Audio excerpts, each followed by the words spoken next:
if you're looking at a learning platform and you really don't know where you're going or what you're doing, go onto the ICT register and put in, has anybody started a learning platform?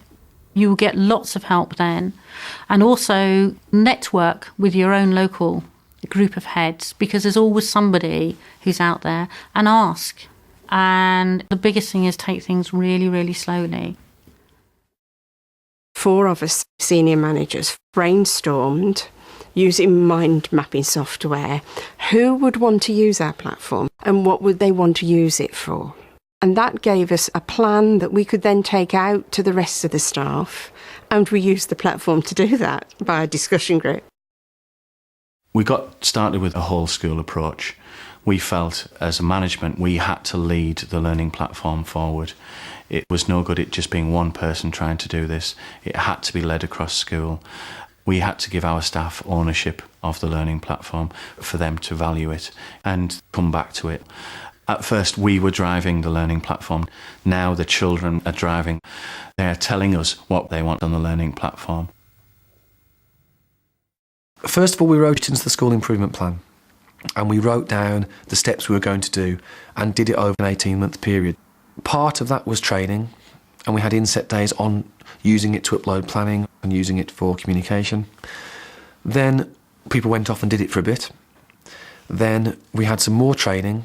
Further to that, we set performance management targets on it so that everybody in the school had the same performance management target about using the learning platform.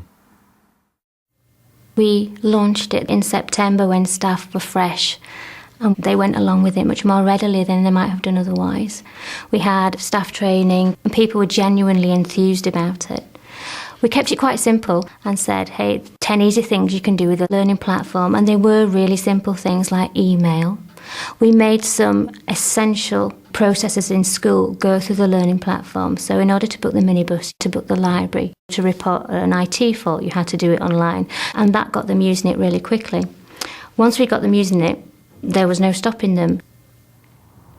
We had probably about 4 or 5 people who were very enthusiastic about the idea of a learning platform and very quickly started to use the learning platform. People then saw what they were able to do. Once they started using the learning platform, they then got pestered by children who said, oh, Mr. So-and-so or Miss So-and-so is doing this, that and the other. How come you're not doing it? And then curiosity kicks in. You know, if the kids think that lesson's so good, maybe I should take a look at this. So we found that a number of other people came on board fairly quickly that way. When we first looked at the platform and how the teachers were expected to use it, they thought it was a little bit dull. So we thought it would be better if we asked every department what they wanted out of it.